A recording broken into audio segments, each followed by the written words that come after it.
Why Paul McCartney and Ringo Starr revisited old conflicts in the new Beatles documentary. Rumours that the Beatles broke up due to rivalry between band members were long believed to be untrue turned out to be false. Unused material from the British rock royals' 1970s film and album Let It BeBe, which were released the same year the group broke up, has also been unearthed. This evidence dispels the widely held belief that the stars of She Loves You were at odds with one another in the days preceding their seismic breakup. Paul McCartney, Ringo Starr, the late John Lennon, and George Harrison are not people who don't like each other, director Peter Jackson told 60 Minutes for the Sunday broadcast piece. In order to reveal the real story behind the unbreakable bond the Beatles shared, even during their darkest days, in the upcoming documentary series Get Back, the New Zealand filmmaker known for his directorial flair in Lord of the Rings resurrected and compiled the nearly 60 hours worth of vaulted recordings. On Thanksgiving weekend, Disney is scheduled to premiere the production. Admitting that he was ready to witness the Here Comes the Sun singers at sharp odds when he first came over unedited tape 4 years ago, Jackson, 60, said, I was waiting for it to get bad. According to him, I was expecting the story that I had grown to believe over the years to begin, that is, the disputes and discontent, but that didn't happen.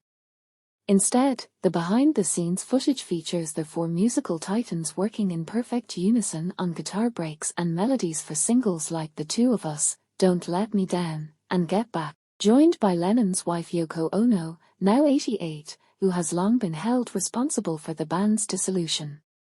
Jackson argues that despite their peaceful coexistence, the group's surviving members had been persuaded that the breakup was controversial due to claims of dispute dating back 5 decades.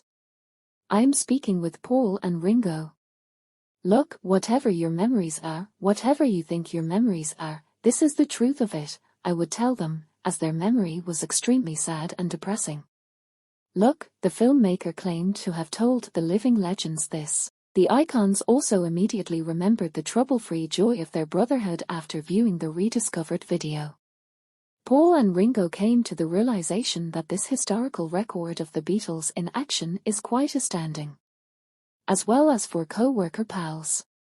Indeed, Jackson said, they're for friends.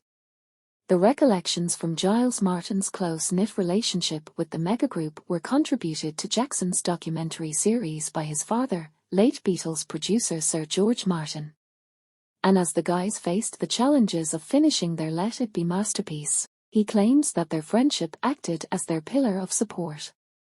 The world's largest band has announced that, in 3 weeks, they will play their first live gig in 3 years. Where exactly it will be is unknown. Additionally, Martin stated, we have no idea what songs we're going to play. Kind of aware that their relationship was deteriorating, Paul and John similar to an unhappy marriage where they long to resume their date nights. Furthermore, Jackson finds it to be an incredible journey delving into this uncharted area of Beatles history, possess the right to think that all topics pertaining to the Beatles were discussed. He claimed that everyone had watched every movie and listened to every song, and that the Beatles had no more surprises.